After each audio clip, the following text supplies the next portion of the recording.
song. Yeah, do another one. Oh my god, I'm falling! Play it back. With the flood. Oh my god, I'm falling!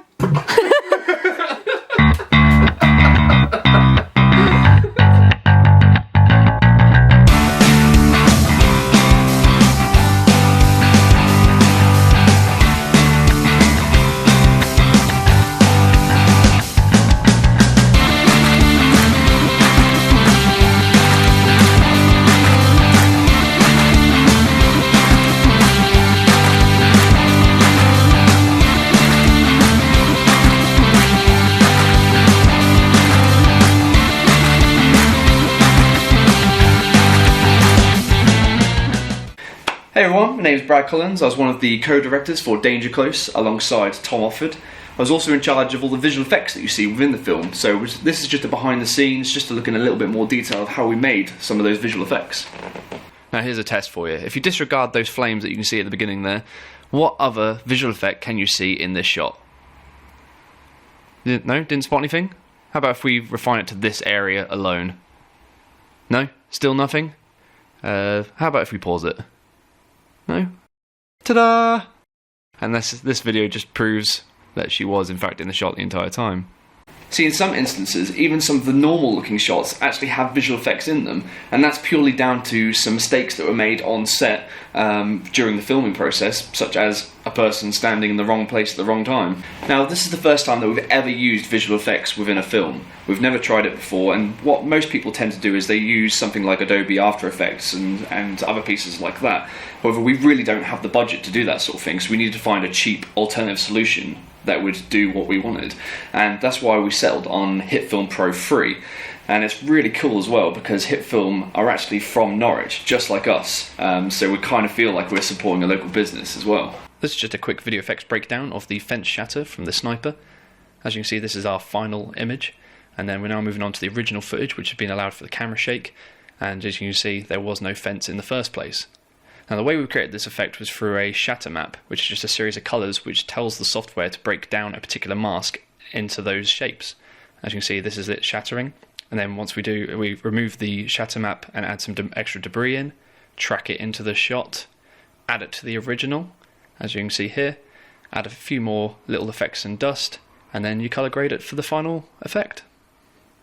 Okay, this is another visual effects breakdown. This time it's our more famous effect, which was the fence blowing up from Georgie's amazing grenade throwing skills.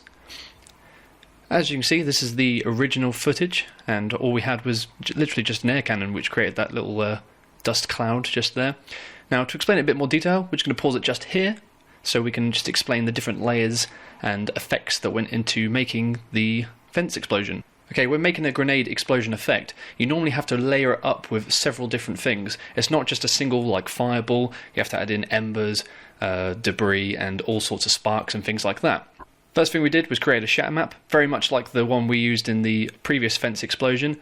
With this one, however, we added extra forces into it, create turbulence and velocity and rotation with those pieces of timber. We then removed the actual fence from the foreground picture by adding a fake concrete background and drew around the pieces of fence that we actually want to keep in place the entire time throughout the effect. We then started layering it up with dust and explosions and smoke, added more effects like debris, sparks and more dust, then added a heat distortion on top of that just to create that cool little haze effect, added more dust and debris on top of that. These bits popping up just now are the fence shatter that we explained a little bit earlier on. Then you add a few more little effects, some lighting, add in all the smoke and muzzle flare effects from the previous shot, add a letterbox, add the colour grade, and you get your final image. And as you can see, these are both being played back side by side, and it creates a really, really nice effect, and we're very proud of what we made.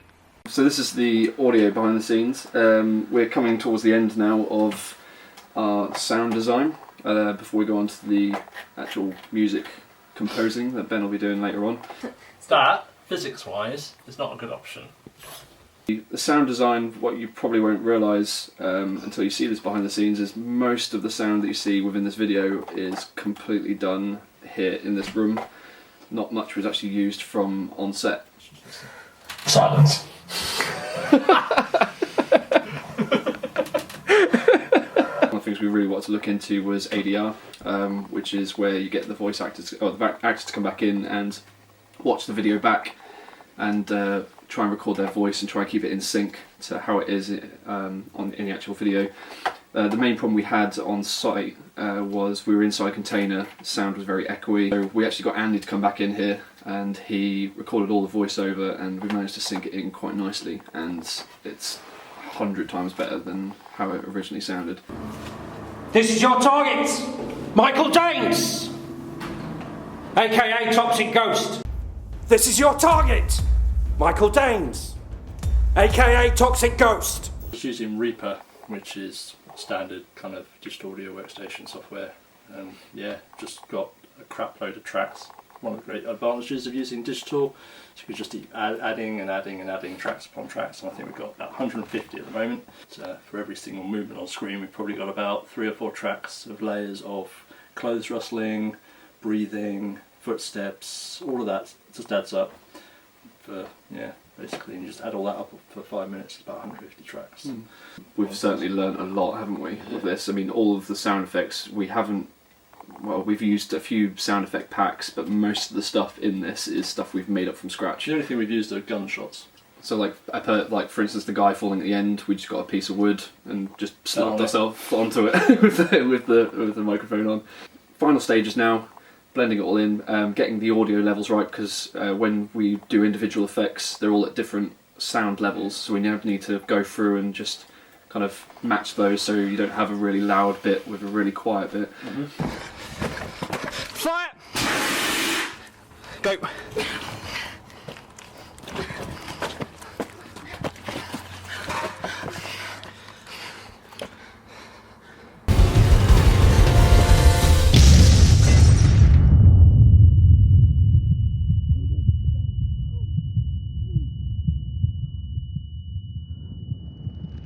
And when that's done, we'll then go on to music, which I think you've now got a rough idea, haven't you, Ben?